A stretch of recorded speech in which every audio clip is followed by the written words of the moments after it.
अस्सलामु अलैकुम वरहमतुल्लाहि वबरकातुहू। संडे कमेंट बॉक्स का ये पार्ट 2 है। उसकी वजह ये है कि संडे एपिसोड आप लोगों को मिला था 17 मिनट का, तो 17 मिनट का मैं शूट कर पाया था, रिकॉर्ड कर पाया था। 17 मिनट के बाद असर की नमाज़ का टाइम हो गया, फिर असर के बाद मेरे कज़न आ गए, फिर मगरिब के बाद कुछ गेस्ट आ गए, फिर इशा के बाद कुछ उलमा इकराम तशरीफ़ ले आए, तो 10:30 का टाइम हो गया। मैंने कहा ये 17 मिनट का है, ऐसे ही पब्लिश करो अभी। अब बाकी के जो सवालात आप लोगों के हैं, 17 मिनट तो बहुत शॉर्ट हो गया ना, और हर हफ्ते कुछ ना कुछ हो ही जाता है। तो मैंने सोचा कि इस संडे को पार्ट 2 दे दिया जाए आप लोगों को। आप लोगों के जो बाकी के सवालात रह गए ना, तो उनके जवाबात पार्ट 2 में मैं अब दे रहा हूँ। अयूब तंबोली, इन्होंने पूछा है, मैं आपकी बहुत बड़ी फ़ैन हूँ, मेरा नाम सदफ़ दानिया है, मेरा एक सवाल है। मैं एक कॉलेज स्टूडेंट हूँ, मेरे स्टडी तो अच्छे चल रहे हैं, पर मुझे डर लग रहा है मुझे अच्छे नंबर नहीं आए, तो ऐसी कोई दुआ है जिससे मुझे स्टडी करने में हौसला मिले और मैं अच्छे नंबर से पास हो जाऊँ। हौसला तो आपको रखना पड़ेगा। नेगेटिविटी इतनी ख़तरनाक बीमारी होती है जो आपको बहुत नुकसान पहुँचाती है, इसीलिए पॉजिटिव रहना चाहिए। कहते हैं ना, बी पॉजिटिव। अल्लाह के नबी ने भी हमें ये तालीम दी, अच्छा सोचो, अच्छा समझो, अच्छा सीखो, अच्छा पढ़ो, है ना, अच्छा सुनो, तो सब अच्छा सोच, सब अच्छा करने की कोशिश करो। ये जो नेगेटिविटी माइंड में आ रही है, जब आप कोशिश कर रही हो तो अल्लाह ताला आपकी कोशिश को ज़ाया नहीं करेगा। इन्नल्लाह ला युज़ीउ अजरल मुहसिनीन, अल्लाह ताला नेक लोगों के अजर को ज़ाया नहीं करता। तो कोशिश आपकी ख़राब नहीं जाएगी। जब आप कोशिश कर रही हो तो रिज़ल्ट भी अच्छा आएगा। इसीलिए पॉजिटिव सोचो, अल्लाह से दुआ करो कि अल्लाह ताला, हमेशा ये यकीन रखो अल्लाह मेरे साथ है, कभी मेरे साथ कुछ गलत हो ही नहीं सकता, अल्लाह मेरे साथ है। हाँ, मेहनत अंत तक करो। मेहनत करने के बाद भी कभी कभी ऊपर नीचे हो जाए, कुछ चीज़ ऐसी हो जाए जो आपको लगता नहीं था तो हो जाए, तो कोई बात नहीं, ये ज़िंदगी का पार्ट है, ये ज़िंदगी का हिस्सा है। कुछ कम मिल जाना ये ज़िंदगी में लगा रहता है, कभी उम्मीद से ज़्यादा अल्लाह दे देता है, तो ये सब पार्ट है लाइफ का। इसीलिए इसको इतना ज़्यादा माइंड पे लेने की ज़रूरत नहीं है। नंबर आए, कम आ जाए, कोई बात नहीं, कम आए क्यों आए, अगली बार और अच्छे से हम कोशिश करेंगे। तो उस चीज़ को अपने माइंड पे सवार नहीं होने देना, क्योंकि अगर उस चीज़ को आपने अपने माइंड पे सवार कर लिया तो फिर तो प्रॉब्लम बहुत बढ़ जाएंगी। इसीलिए बी पॉजिटिव, ठीक है। चलिए, मोहम्मद सरताज कहते हैं, मुफ्ती साहब मैंने तुर्की की सारी वीडियो देखी हैं, माशाल्लाह बहुत अच्छी वीडियो हैं। मेरा सवाल है, सल्लु अल हबीब बोलना कैसा है, सही है? ये छोटा दुरूद है, क्या इसे बोलना सही है? सल्लु अल हबीब पढ़ सकते हैं, वैसे तो जो मसनून दुरूद शरीफ है उसको ही आप पढ़िए, सल्लल्लाहु अलैहि वसल्लम, सल्लल्लाहु अलैहि वसल्लम, इसको पढ़िए। सल्लु अल हबीब इसको पढ़ सकते हैं, ठीक है। अगला सवाल, शाजिया तबस्सुम, उम्मीद है आप खैरियत से होंगे। आपसे मैंने बहुत सारे दीन की बातें सीखी हैं और इंशाअल्लाह आगे भी सीखती रहूँगी। मेरे कुछ सवाल हैं। नंबर 1, जब भी हम कुरान से रिलेटेड मुँह ज़बानी कुछ भी पढ़ते हैं या वीडियोज़ में सुनते हैं, तो क्या हमारा उस दौरान वज़ू रहना ज़रूरी है और क्या हमें सर ढक लेना चाहिए? देखिए, मुँह ज़बानी हम कुछ भी पढ़ते हैं जो हमें याद है, तो वज़ू होना ज़रूरी नहीं है, ठीक है। बग़ैर वज़ू के भी हम पढ़ सकते हैं। वज़ू का होना ज़रूरी है कुरान शरीफ को छूने के लिए, ठीक है। क्या हमारा सर ढक लेना चाहिए? ये अदब है, सर ढक लो तो अच्छी बात है, वरना अगर सर नहीं ढका हुआ है तब भी हम मुँह ज़बानी पढ़ सकते हैं। नंबर 2, कोई इंसान जिसने हिफ्ज़ करना स्टार्ट किया और किसी वजह से उसका हिफ्ज़ पूरा मुकम्मल नहीं हो पाया और कुछ दिनों बाद उसका याद किया हुआ भूलने लगे, तो क्या इससे गुनाह है? क्या इसका कफ़ारा करना होगा? देखो, भूलना नहीं चाहिए, भूलना ये गुनाह है। उसको पढ़ने की कोशिश करो, उसको रिपीट करने की कोशिश करो, ठीक है। इसका कफ़ारा तो कुछ भी नहीं है। इसका कफ़ारा यही है कि भूले हुए हो तो उसको याद कर लो, भूला हुआ याद करोगे, याद हो जाएगा, ठीक है, तो याद करो उसे। नंबर 3, रफ़ा यदैन क्या है? रफ़ा यदैन करना सुन्नत नहीं है अहनाफ के नज़दीक। और रफ़ा यदैन करना कैसा है? नहीं करना चाहिए रफ़ा यदैन। अहनाफ के नज़दीक रफ़ा यदैन करना मसनून नहीं है, ठीक है। चलिए, सुहेल हुसैन कहते हैं, मुफ्ती साहब मेरा नाम सुहेल हुसैन है, मैं अलीगढ़ से हूँ और आपकी वीडियो देखने से ही कुरान पढ़ना सीख रहा हूँ। अल्हम्दुलिल्लाह मेरा 13वां पारा चल रहा है। मेरा सवाल था मुफ्ती साहब, मगरिब की नमाज़ और सुन्नत के बाद नफल पढ़ी जाती हैं, उसके बाद भी कुछ लोग पढ़ते हैं, वो क्या कहलाती? उसको अव्वाबीन की नमाज़ कहते हैं और अव्वाबीन की नमाज़ पढ़ने की बहुत फजीलत है।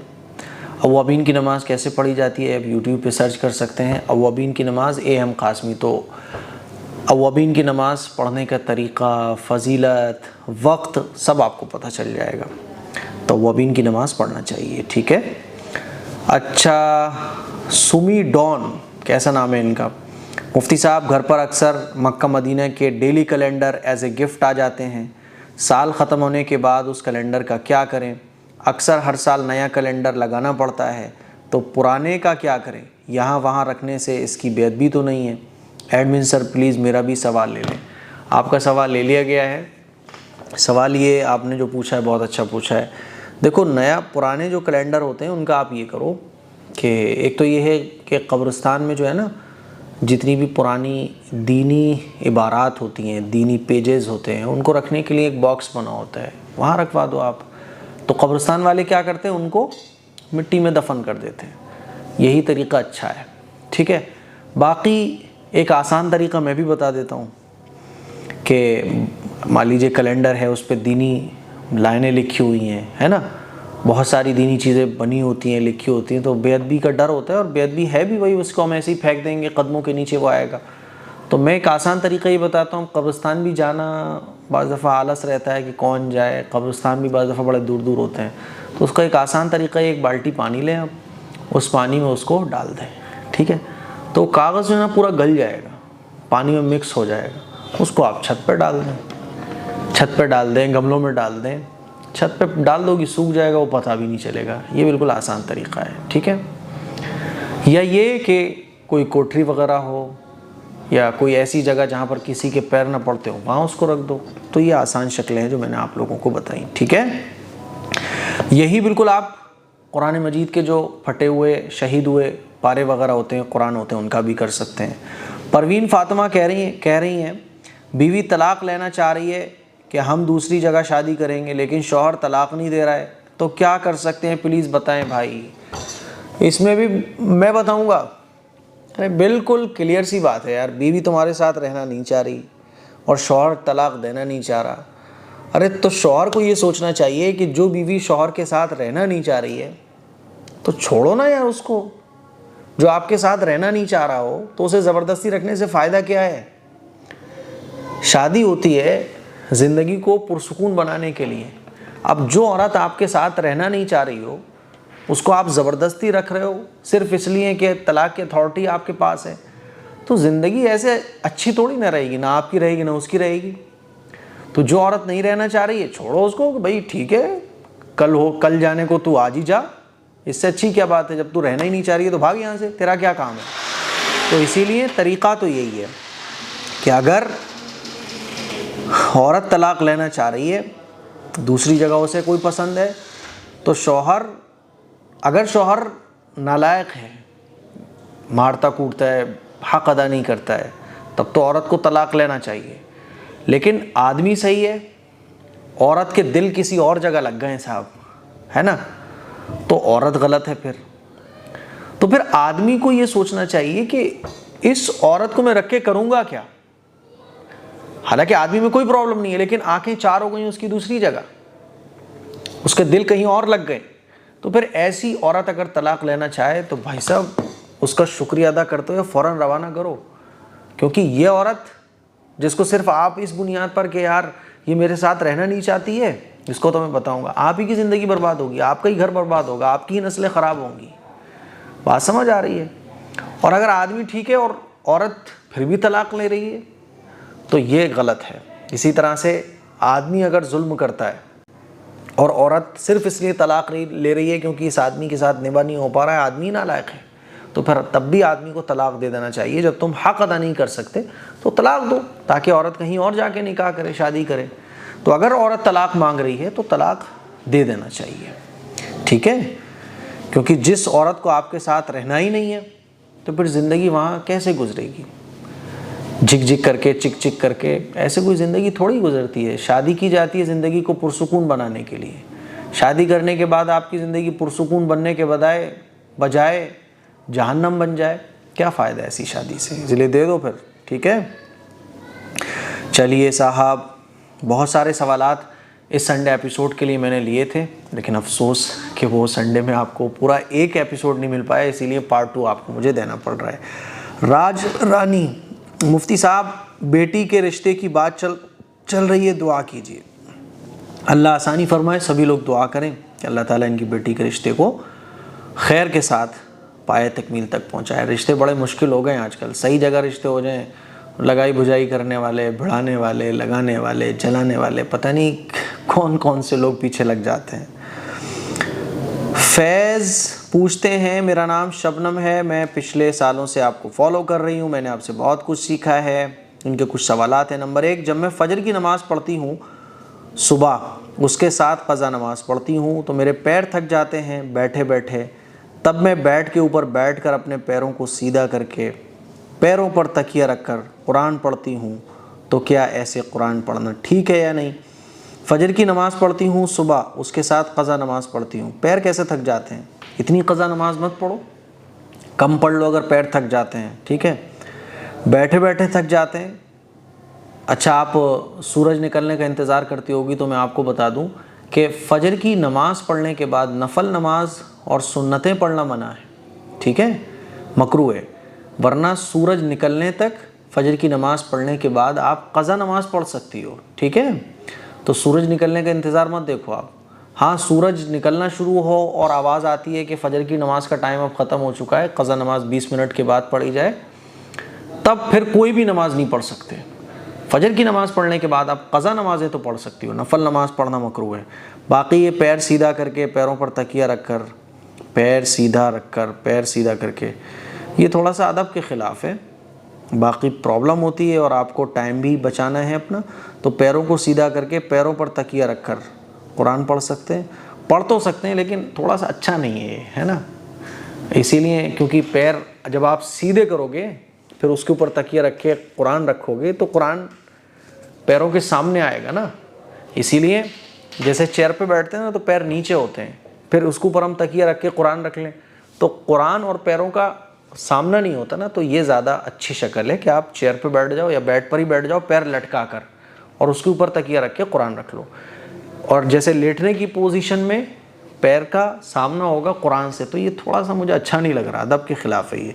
नंबर 2, जॉब में नमाज़ तो मेरे जहन में बहुत सारे जब मैं नमाज़ पढ़ूँ तो मेरे जहन में बहुत सारे ख़यालात आते हैं। उन ख़यालों से बचने के लिए मैं जानमाज़ पर बनी डिज़ाइन के किसी एक पॉइंट को देखकर ये सोचती हूँ कि मुझे अल्लाह देख रहा है। ऐसा करना मुनासिब नहीं है। नमाज में अपना माइंड लगाने के लिए ज़रूरी है कि आप जो पढ़ रही हो उस तरफ आपका माइंड होना चाहिए। जैसे अपना माइंड आप इस तरफ लगा रही हो कि जानमाज़ का एक कोना देख कर के अल्लाह मुझे देख रहा है, तो ये तो मुनासिब नहीं है ना, क्योंकि जानमाज़ के एक कोने को आपने सपोज़ कर लिया कि अल्लाह आपको देख रहा है, तो ये तो मुनासिब नहीं है, गलत है। ये डिज़ाइन के किसी एक पॉइंट को देख कर ये सोचते हो, नहीं, ये ऐसा ना करो। आप नमाज में जो आप पढ़ रही हो तो उस तरफ माइंड लगाओ। जैसे मैं नमाज़ पढ़ रहा हूँ, अल्हम्दुलिल्लाहि रब्बिल आलमीन, तो अब मैंने पढ़ा अल्हम्दु, अब मैंने पढ़ा लिल्लाहि, अब मैंने पढ़ा रब्बिल आलमीन। तो जैसे जैसे मेरे ज़बान से अल्फाज निकल रहे हैं तो माइंड मेरा उसको रीड कर रहा हो, ठीक है ना। मैं अब सूरत पढ़ रहा हूँ तो माइंड मेरी जो ज़बान लफ्ज़ निकाल रही है ना, माइंड उसको रीड कर रहा हो। तो जो आप पढ़ो उस तरफ अपना माइंड रखो। कभी भी आपको नमाज के अंदर कोई गलत ख्याल और दुनियावी ख्याल नहीं आ सकता। जो आप पढ़ो अपने माइंड को उस पर फोकस रखो, ठीक है। चलिए, अर्शिमा होम लाइफ, प्लीज़ मुफ्ती साहब टैटू के ऊपर कोई वीडियो बनाए। अगर कोई गलती से टैटू बनवा लिया हो तो क्या करें? टैटू को हटवा लो, लेकिन आजकल टैटू गुदवाने वाली शक्ल में होते हैं तो ये तो हराम है। और जो स्टिकर टाइप के टैटू होते हैं उसको हटा दो। लेकिन अगर किसी ने गुदवा का टैटू बनवा लिया है तो फिर तौबा करो अल्लाह से, और जैसे भी वो हट सकता हो सर्जरी वगैरह के ज़रिए उसको हटवाने की कोशिश करो। इतने पैसे नहीं हैं या गुदा हुआ टैटू हट ही नहीं सकता आप सारी ज़िंदगी, तो फिर अल्लाह से तौबा करो सच्ची पक्की, आइंदा टैटू मत बनवाओ, अल्लाह माफ़ करेगा, ठीक है। आयशा पूछती हैं, मुफ्ती साहब मैंने अपने शौहर से खुला ली है all India Muslim personal law board से। वहाँ के काजी साहब ने बोला है कि आपका निकाह ख़त्म हो गया और मैंने इद्दत भी पूरी कर ली, लेकिन मसला ये है कि वो आदमी और उसके घर वाले मान ही नहीं रहे हैं, और मेरा जहेज़ का सामान भी नहीं दे रहे हैं, और मेरे 2 छोटे छोटे बच्चे हैं तो उन दोनों को वापस मांग रहे हैं। बोला है मैं क्या करूं, बच्चे बहुत छोटे हैं, मेरे बगैर रहते ही नहीं हैं। देखो, जब बच्चों की इतनी फ़िक्र थी तो फिर आपको खुला लेने से पहले सोचना चाहिए था। आपस की अंडरस्टैंडिंग से, आपस में बातचीत के ज़रिए अगर ये सारे मसले हल हो सकते हैं घरेलू, तो इसको आपस में ही बातचीत के ज़रिए थोड़ा सा झुक कर, है ना, थोड़ा सा झुका कर हल कर लो। प्रॉब्लम ये होती है कि हम सामने वाले को पूरा झुकाना चाहते हैं। हस्बैंड वाइफ को पूरा झुकाना चाह रहा है, वाइफ हस्बैंड को पूरा झुकाना चाह रही है। झुकना कोई भी नहीं चाह रहा है। सब ये समझते हैं कि अगर मैं थोड़ा झुक गया तो वो मेरे ऊपर पूरा सवार हो जाएगा। तो झुकने झुकाने का खेल चल रहा है कि नहीं, मुझे पूरा झुकाना है। तो कोई भी झुकने को तैयार नहीं है, कोई भी समझने को तैयार नहीं है, तो गड़बड़ियाँ होती हैं। कोशिश ये करो कि बातचीत से मसला हल हो जाए, कंडीशंस तय कर लो, ज़िंदगी साथ गुजारने की कोशिश करो। फिर भी अगर मान लीजिए खुला हो गई, डिवोर्स हो गई, तलाक हो गई, तो आदमी को चाहिए कि जो औरत का सामान है उसको दे दो, उससे दुश्मनी मत निकालो। इसी तरह से औरतों को भी चाहिए कि वो आदमी से दुश्मनी ना निकालें। जो जिसका हक़ है उसको दे दो, वापस करो। क्योंकि तुम दुनिया में अगर किसी का हक़ दबा लोगे तो आखिरत में अल्लाह ताला उल्टा करके पिटवाएगा आपको फरिश्तों से, मारो इसको नालायक को, इसने हक़ मारा था। जहेज़ जो है ना, जहेज़ जो है वो औरत का हक़ है, तो उसको दे दो वापस, उसी का सामान है भाई, ठीक है ले जाओ अपना। तलाक ले ली, खुला ले ली, तुमने ले जाओ। अब मुस्लिम पर्सनल लॉ बोर्ड से इन्होंने खुला ले ली, मुस्लिम पर्सनल लॉ बोर्ड के किसी काजी ने इनको कह दिया भाई डिवोर्स हो गई आपकी, इन्होंने इद्दत भी पूरी कर ली। तो आपको एक डॉक्यूमेंट दिया होगा उन्होंने, मुस्लिम पर्सनल लॉ बोर्ड जहाँ से आपने खुला ली है, तो उन्होंने आपको एक डॉक्यूमेंट दिया होगा। तो वो डॉक्यूमेंट जो है वो कानूनी एतबार से लीगल होता है, यानी कानूनी एतबार से ही माना जाता है कि आपको डिवोर्स हो चुकी है।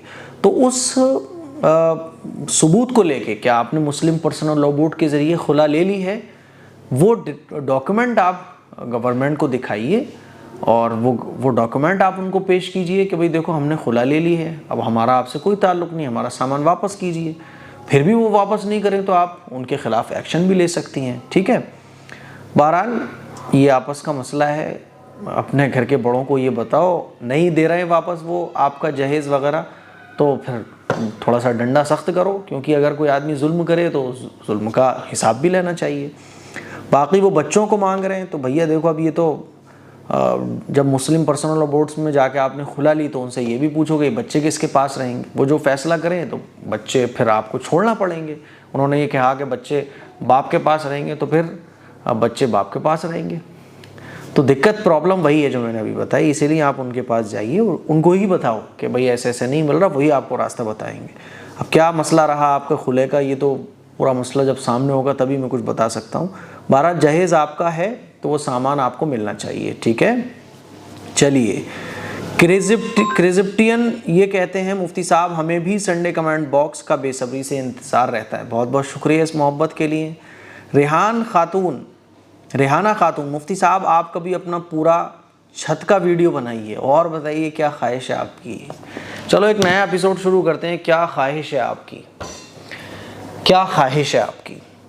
तो इन्होंने कहा मुफ्ती साहब आप कभी अपने पूरे छत की वीडियो बनाइए। इन्होंने अपनी ख्वाहिश को जाहिर कर दिया। इसी तरह से कुछ लोग कहते हैं मुफ्ती साहब अपनी फैमिली के बारे में बताइए। कुछ लोग कहते हैं मुफ्ती साहब आफिया हो गया बहुत दिन को देखे हुए, आफिया को दिखाइए। तो एक नया एपिसोड की शुरुआत कर लेते हैं और उसका नाम रखते हैं अपनी ख्वाहिश बताइए। आपकी ख्वाहिश क्या है, आपकी ख्वाहिश, ये होगा उस एपिसोड का नाम, आपकी ख्वाहिश। तो बताइएगा आप लोग अपनी ख्वाहिश इसी एपिसोड के कमेंट बॉक्स में जाकर। तो इंशाल्लाह इस सिलसिले की भी शुरुआत करेंगे। AM कासमी ऑफिशियल वाले चैनल पर कर लेंगे क्योंकि वहाँ कोई ऐसा एपिसोड भी नहीं है, ठीक है। चलिए दिखाएंगे इंशाल्लाह आपको टेरेस। आप अगर एपिसोड आया आपकी ख्वाहिश एपिसोड 1 तो आपके इसी ख्वाहिश को पूरा करते हुए आएगा, ठीक है। शगुफ्ता पूछ रही हैं मैं प्रेग्नेंट हूँ और मेरी सास मेरे लिए एक धागा पड़वा के लाई हैं, उसे पहनने के लिए बोल रही हैं, लेकिन मैं कभी किसी तरह की कोई तावीज़ नहीं पहनी, इसलिए मेरा मन नहीं मानता पहनने के लिए, मैं क्या करूँ। देखो तावीज़ पहनने से बचना चाहिए, धागे वागे इनकी कोई हैसियत नहीं है, कोई असल नहीं है। लेकिन मसला ये आता है कि सास को कैसे समझाया जाए, क्योंकि पुराने ज़माने की सास होंगी, फिर उनको भी इल्म नहीं होगा, दीनी बातों का, वही पुराने ज़माने की बातें, तो बड़ा मुश्किल हो जाता है समझाना। अब इस सिचुएशन में हम क्या कर सकते हैं? तो मैं तो आपको यही सजेस्ट करूँगा शगुफ्ता बहन को कि अगर आपकी सास समझदार हैं, आपकी बात को समझ सकती हैं, उलमा की बात को समझ लेती हैं, तो उनको आप बता दो। और नहीं समझेंगी, उल्टा आपकी बात का बुरा और मान जाएंगी, है ना, आपके बारे में बदगुमान हो जाएंगी और आपके बारे में थोड़ा सा वो है, क्या है मेरी बता, मैं बोल रही हूँ बहू ज़्यादा कुछ करने लगी है, ये वो, और टेंशनबाजी हो जाएंगी शुरू। तो फिर आप उनसे ले लो धागा कि ठीक है, और जहाँ वो कह रही हैं बांधने को वहाँ बांध लो, ठीक, टेंशन मत लो ज़्यादा। क्योंकि धागे पर अगर कोई सूरत दम करी गई हो, कुरान मजीद की कोई आयत दम की गई हो, तो उस धागे को बांधने में कोई हरज नहीं है। बहरहाल बेहतर नहीं है धागे वागे बांधना, है ना। तो अगर सास खुर्राट किस्म की हैं, थोड़ा सा सख्ती है उनके मिजाज में, तो फिर ले लो, बांध लो, ठीक, बाकी अल्लाह से दुआ मांगो। तो शर अगर घर में फैल सकता हो, आप मना करोगी, प्रॉब्लम्स क्रिएट हो जाएंगी, हस्बैंड अलग प्रॉब्लम में आ जाए, मतलब घर में एक बेसुकूनी का मामला हो जाएगा, तो उसको ले लो आप, ठीक। और अगर सास समझ सकती हो तो उनको बता दो। अच्छा, ये ज़रूर पूछ लो कि सासू माँ इस पर क्या पढ़ा गया है, कोई मौलाना साहब ने दिया है या कोई मज़ार का है, ठीक है, ये पता कर लो। लेकिन धागे वागे में आम तौर पर वही कुरान मजीद की सूरतें लोग पढ़कर दम करके देते हैं, तो नो प्रॉब्लम, ठीक। बाकी देने वाली ज़ात अल्लाह की है, धागे वागे बांधना भी नहीं चाहिए, मैं बिल्कुल भी सजेस्ट नहीं कर रहा हूँ आप लोगों को। लेकिन ये जो मसला है, इस तरह के क्रिटिकल मसले होते हैं, उसमें मैंने बोला कि चूँकि एक जायज़ की सूरत निकलती है तो उसको बांध सकते हैं फितने फसाद से बचने के लिए। अच्छा, सुन्नी, अल्लाह जाने कैसा नाम है ये इतना बड़ा सा, बस सुन्नी समझ में आ रहा है मेरे। तो मुफ्ती साहब, तफसीर की क्लास शुरू करके आपने हम लोगों पर बहुत बड़ा एहसान किया भाई, बहुत बहुत शुक्रिया। और आप लोगों ने भी बड़ा एहसान किया है मुझ पर, तफसीर की जो क्लासेस वगैरह मैं दे रहा हूँ उसको दिल से और शौक़ से उन क्लासेस को अटेंड करके मेरे ऊपर बड़ा एहसान किया है, क्योंकि मुझे अल्लाह की तरफ से जो अजर मिल रहा है ना, मैं आप लोगों का शुक्रगुजार रहूँगा। तो संडे एपिसोड के पार्ट 2 में भी कुछ प्रॉब्लम हो गई, कुछ लोग मुलाकात के लिए आ गए लखनऊ से, तो उनके साथ आधा घंटा मेरा गुजर गया। और अब जो है इशा की नमाज़ का टाइम होने वाला है, तो अब ऐसा करेंगे इंशाल्लाह, संडे एपिसोड रिकॉर्ड जब किया करेंगे ना, तो या तो इशा के बाद रिकॉर्ड किया करेंगे कि ना तो कोई मिलने आ पाए और ना किसी के कॉल आए, ताकि 1 घंटा सुकून से हम रिकॉर्डिंग कर सकें, है ना। तो अब वो आ गए, फिर बीच में वो कैमरे की बैटरी प्रॉब्लम देने लगी, तो आज के लिए बस इतना रहना दो। तो संडे एपिसोड का पार्ट 1 और पार्ट 2 दोनों मिला के 40 मिनट मैंने कंप्लीट कर दिए हैं। मेरे ख्याल में अब आप लोगों को शिकायत कोई नहीं होना चाहिए। दुआओं की गुजारिश है, इस क्लिप को शेयर करें, सबको दिखाएं और अपना सवाल कमेंट बॉक्स में ज़रूर करें। अस्सलाम वालेकुम रहमतुल्लाह।